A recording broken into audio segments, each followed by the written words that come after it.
बोलता है कि जाओ इस कन्या के लिए जो है एक सुंदर से वर को ढूंढ लाओ। तब वह दूत जो है आज्ञा पाकर कांचन नाम के नगर जाते हैं, वहां से एक वणिक पुत्र को ले आते हैं। वह जो है साधु उसके गुणों को देख अपनी पुत्री का विवाह उसके साथ कर देता है, किंतु दुर्भाग्य से विवाह के समय भी जो है इस व्रत को भूल जाता है। इससे जो है भगवान क्रोधित हो जाते हैं तथा उसको श्राप देते हैं कि तुझे जो है महादारुण कठिन दुख होगा। अपने कार्य में कुशल साधु बनिया जो है अपने दामाद सहित समुद्र के समीप जो है रत्नपुर नगर में जाते हैं। वहां दोनों ससुर जमाई जो है चंद्रकेतु राजा के नगर जाते हैं तथा व्यापार करने लगते हैं। एक रोज जो है भगवान सत्यनारायण की माया से प्रेरित कोई चोर जो है राजा का धन चुरा कर भाग रहे थे, किंतु राजा के दूतों को आता देख चोर घबराकर जो है राजा के धन को उस जगह छोड़ देते हैं जहां ये दोनों ससुर जमाई ठहरे हुए थे। दूत आते हैं तथा राजा के धन को देखते हैं और उनके बगल में जो है इन दोनों ससुर जमाई को देखते हैं। सोचते हैं कि यही दोनों जो हैं चोर हैं। उनको पकड़ कर ले जाते हैं तथा राजा के पास जाते हैं और बोलते हैं कि हम दो चोरों को पकड़ कर लाए हैं, आप आज्ञा कीजिए। भगवान की माया से उनको कोई नहीं सुन पाता। राजा की आज्ञा से उनको कठोर कारावास में डाल दिया जाता है तथा उनका भी जो कुछ धन होता है उसको भी चोर ले जाते हैं, उसको भी छीन लिया जाता है। सत्यनारायण भगवान के श्राप से जो है उनकी पत्नी भी बहुत दुखी होती है तथा उनके घर में जो कुछ होता है उसको भी चोर चुरा कर ले जाते हैं। शारीरिक व मानसिक पीड़ा तथा भूख प्यास से दुखी अन्न की चिंता में जो है कलावती एक दिन घूमते हुए एक ब्राह्मण के घर जाती है। वहाँ जो है सत्यनारायण भगवान की कथा हो रही होती है। वह कथा को सुनने लगती है। इसमें जो है उसे देर हो जाती है। रात को वह अपने घर जाती है। तब माता कलावती से कहती है कि हे पुत्री, तू अब तक कहाँ थी, तेरे मन में क्या है। तब कलावती बोलती है, माता मैं आज घूमते हुए जो हूँ एक ब्राह्मण के घर गई। वहाँ पर जो है सत्यनारायण भगवान की कथा हो रही थी। मैं उस कथा को सुन रही थी तथा प्रसाद पाकर आई हूँ। कन्या के वचन सुन लीलावती को व्रत के बारे में सब याद आ जाता है। वह मन में सोचती है हो न हो यह सत्यनारायण भगवान की ही लीला है, जिनका संकल्प करके हमने जो है इस व्रत को नहीं किया था। वह अपने बंधु बांधवों को इकट्ठा करती है तथा सत्यनारायण भगवान का पूजन करती है और वर मांगती है कि मेरे पति और दामाद जो हैं शीघ्र घर आ जावे। साथ ही प्रार्थना करती है कि हम सबका अपराध क्षमा कीजिए। इससे जो है सत्यनारायण भगवान प्रसन्न हो जाते हैं तथा राजा चंद्रकेतु को स्वप्न दिखाते हैं।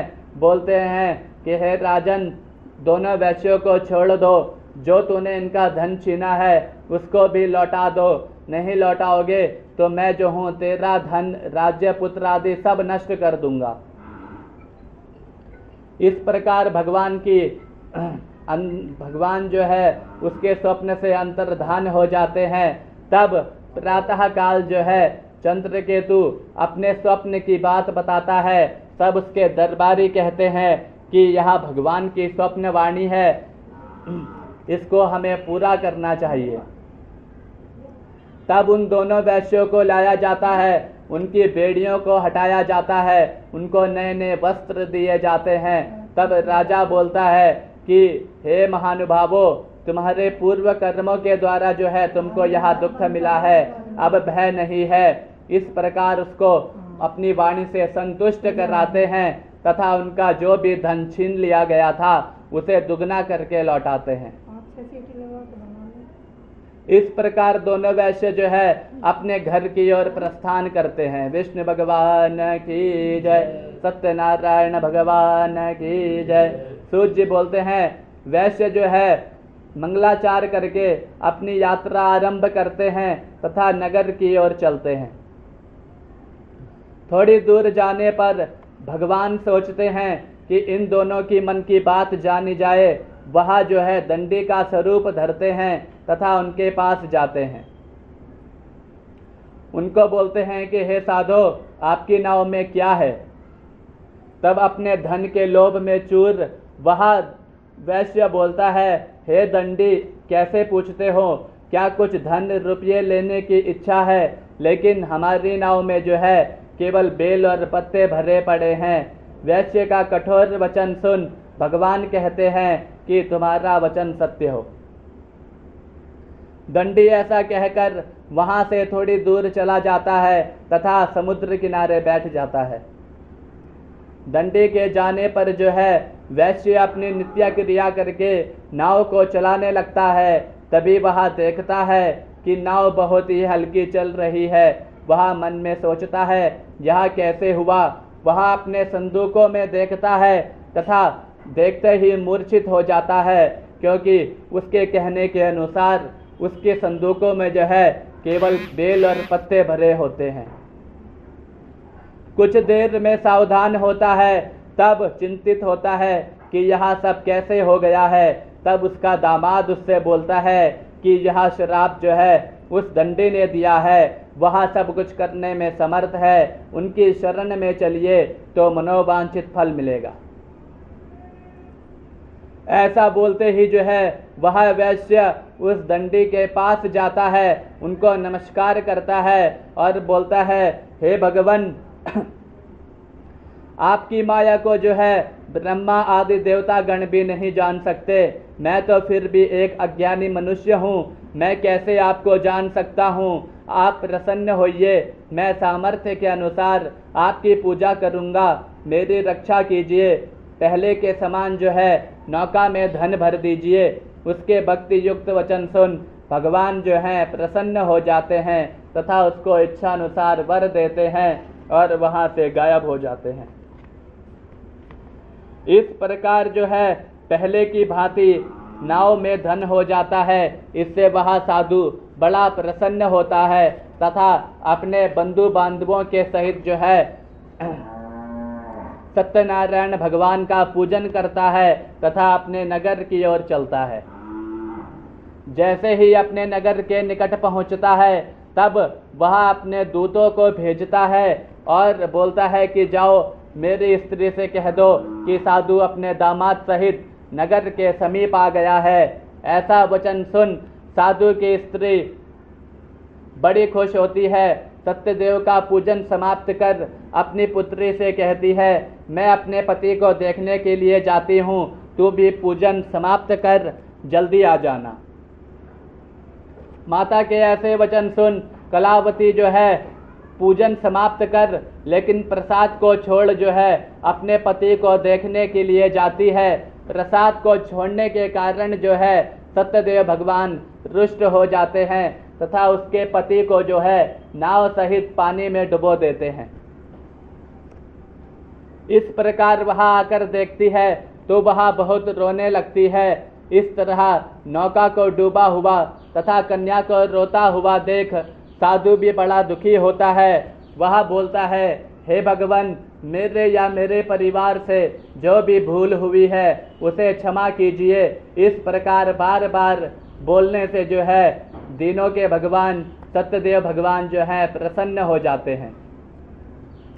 आकाशवाणी होती है, हे साधु, तेरी कन्या जो है मेरे प्रसाद को छोड़ आई है, इसलिए इसका पति गायब हो गया है। यदि वह घर जाकर प्रसाद पाकर आए तो इसका पति जो है इसको अवश्य मिल जाएगा।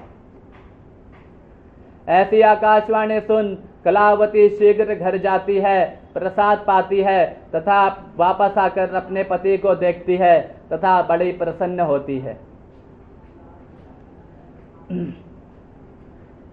इसके बाद जो है वह साधु अपने दामाद से ही जो है सत्यदेव भगवान का विधि पूर्वक पूजन करता है, उस दिन से वह प्रत्येक पूर्णमासी को सत्यनारायण भगवान का पूजन एवं कथा करने लगता है।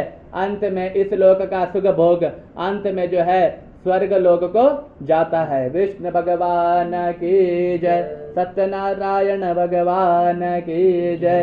सूत जी बोलते हैं, मैं आगे कथा कहता हूँ, सुनो। प्रजा पालन में लीन तुंग भजग एक नामक राजा था। उसने भी जो है भगवान का प्रसाद त्याग बड़ा दुख पाया। एक समय वह एक वन में जाता है तथा वहां पर जो है बहुत सारे पशुओं को मारता है। आराम करने के लिए बड़ के पेड़ के नीचे आता है। वहां जो है वह देखता है कि उससे कुछ दूर जो है कुछ ग्वाल जो है भक्ति भाव से सत्यनारायण भगवान का पूजन कर रहे हैं। वह अपने अभिमान के वश जो है वहां ना ही जाता है और ना ही वहां देखकर नमस्कार करता है। ग्वाल भगवान का पूजन समाप्त कर प्रसाद जो है उस राजा के पास रख देते हैं। राजा प्रसाद को छोड़ देता है तथा अपनी सुंदर नगरी की ओर चला जाता है। वहां जाकर वह देखता है कि उसका सब कुछ नष्ट हो गया है। वह उसे ज्ञात होता है कि यह सब जो है भगवान के प्रसाद को छोड़ने के कारण हुआ है। तब वह उसे ज्ञात होता है, उसे विश्वास होता है कि यह जो है सब कुछ भगवान के प्रसाद को छोड़ने से हुआ है, अतः इनका जहाँ पूजन है वहीं जाऊंगा। ऐसा मन में संकल्प करके वह उसी बड़ के पेड़ के नीचे जाता है तथा ग्वालों के साथ मिल सत्यनारायण भगवान का पूजन करता है तथा प्रार्थना करता है, हे भगवान, मेरी गलती के लिए जो है मेरे बच्चों को सजा ना दी जाए। इस प्रकार भगवान प्रसन्न हो जाते हैं तथा उसके राज्य को तथा उसके पुत्रों को जो है फिर से जीवित कर देते हैं। अंत में जो है वह स्वर्गलोक को प्राप्त होता है। जो मनुष्य इस परम दुर्लभ व्रत को करेगा, उस जो कथा सुनेगा, उसकी भगवान की कृपा से जो है धन धान्य की प्राप्ति होगी और वह सब मनोरथ उसके पूर्ण होंगे।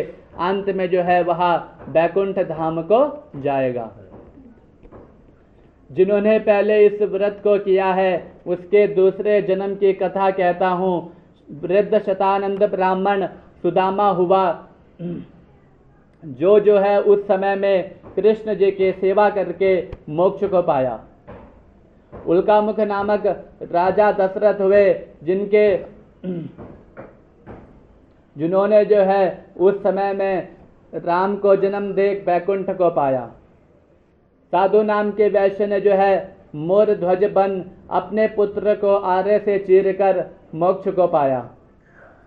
महाराज तुंग ध्वजक ने जो है स्वयंभू हो भगवान में भक्ति कर्म युक्त कर्म कर जो है मोक्ष को पाया। विष्णु भगवान की जय, कृष्ण कन्हैया लाल की जय, सत्यनारायण भगवान की जय।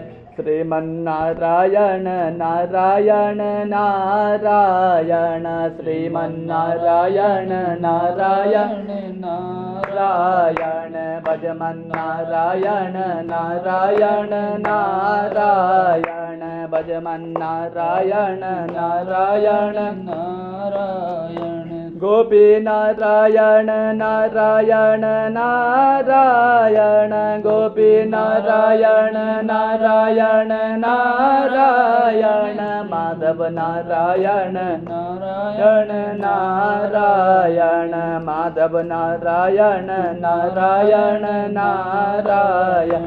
हरि नारायण नारायण नारायण, हरि नारायण नारायण नारायण।